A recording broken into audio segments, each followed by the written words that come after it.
Imagine that your partner has asked you on a dinner date for this Friday night. The restaurant is a surprise, but you were told not to worry about dressing up. Your partner promptly picks you up at 6 p.m. and says that the restaurant is about 45 minutes away, so you have plenty of time to catch up on the week's events. Soon, you and your partner are driving far outside the city into the countryside, and you start to get a little concerned. When your partner says you have about 5 minutes to go, you demand to know where you are going. It is then that your date pulls a homemade menu out of the glove box. Apparently, to your surprise, you're having exhaust eggplant parmesan with a side of cruise control buttered carrots and a go-go Greek salad. As you contemplate the fact that you are miles away from civilization, your partner pulls into the entrance of a park. Aha, you think, we're having a picnic. Imagine your surprise when your partner lifts the hood of his or her Subaru only to reveal a series of tin foil packets arranged on top of the fuel injector housing. That's right, friends. The meal for your romantic evening was cooked in the car as you were driving it. Today, I would like to inform you about the fine art of car cookery, both what it is and how to do it. Although we don't know exactly when car cooking began, we do know that truckers have been heating their meals on their engines for decades. Regardless, cooking on your car makes planning picnics for road trips a blast. Almost every moving vehicle on the road is propelled by burning fuel, and burning fuel creates heat. That means that engines get hot, allowing you to cook on them. Doing so requires patience and practice, as well as pre-testing your own car. First, I will explain the history of car cookery. Second, I will describe the general techniques of car cooking with a few sample recipes. Finally, I'll conclude with a few do's and don'ts. Now, you might be wondering where the idea of car cooking came from. Stories have circulated in popular culture about folks cooking on their cars for decades, from truckers heating cans of beans on their engine rigs to hunters using the engine block to cook venison. According to Chris Maynard and Bill Scheller, in their definitive guide to car cooking titled Manifold Destiny, we can probably trace the practice back to the 4th and 5th centuries. Apparently, the Huns made use of a form of combustion, friction, to prepare their food. When a Hun wanted to enjoy a hunk of unsmoked brisket, reports Maynard and Scheller, he would take the meat and put it under his saddlecloth, and the friction between the Hun and the horse would have a tenderizing and warming effect. Sounds delicious, doesn't it?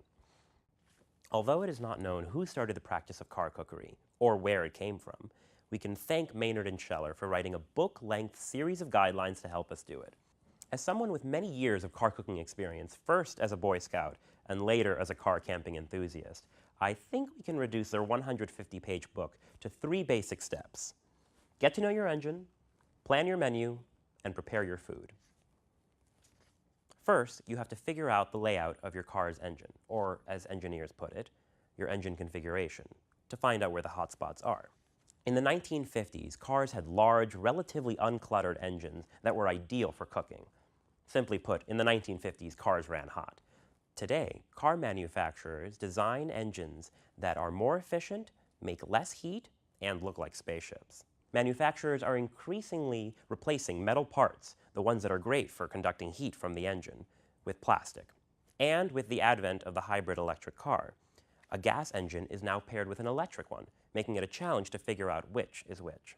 The best way to figure out how suitable your engine is for cooking is to drive it around for about a half hour, then pull over, open the hood, and carefully check for heat.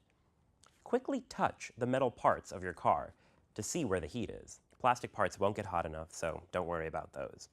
Unfortunately, if you have one of those fancy futuristic cars in which the whole thing is covered in plastic, you're just going to have to borrow your friend's car to cook on.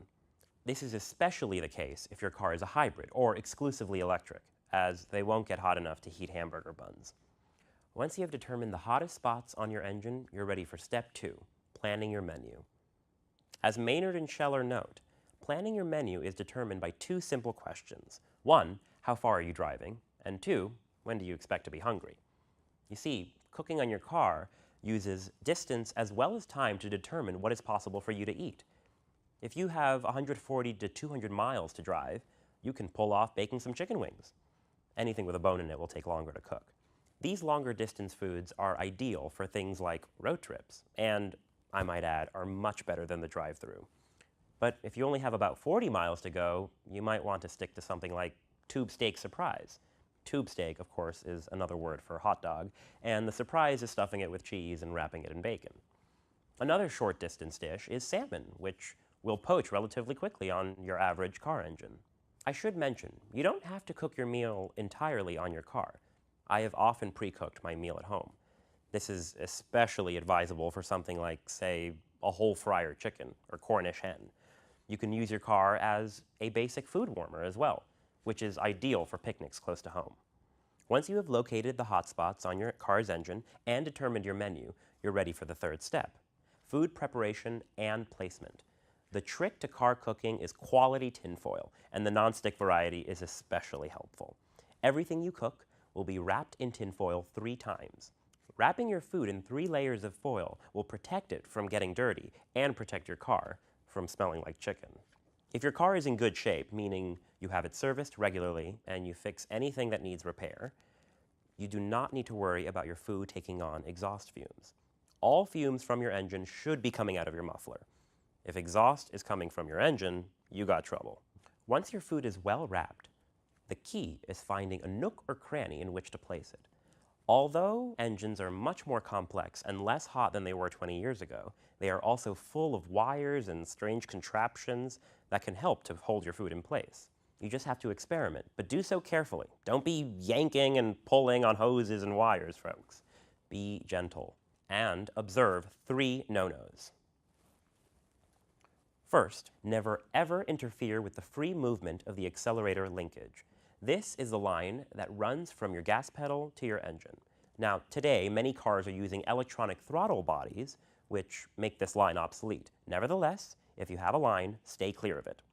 Second, never ever block the airflow from your engine's air intake. The intake refers to all parts of your engine that suck in air, including the largest tubes going to the engine, and are often connected to or near the vents at the front of the car, any visible filters, and so on. To combust, your engine needs air. If you respect your car engine, it will yield warm, delicious goodness on your next road trip or visit to the park. To be successful at car cookery, I've suggested that you first learn about your engine and discover its hotspots. Second, you must plan your menu based on how far you are driving and when you suspect you will want to eat. Finally, good car cookery requires that you wrap your food not once, not twice, but 3 times and place it carefully on your engine, avoiding the accelerator linkage, the air intake, and any moving parts, like belts. As I noted earlier, I started using cars to cook as a Boy Scout, but have carried the practice over to my adult life. I opened my speech today with a hypothetical discussion about a romantic dinner. I confess, this is a true story from my own dating past. My date was amused by the unique way I made our evening special, and to this day, it is among the most memorable romantic experiences of my life. After I cleaned the juice from the baked squash off the top of the fuel injector assembly, we relaxed and finished our bottle of wine as the sun set over Austin.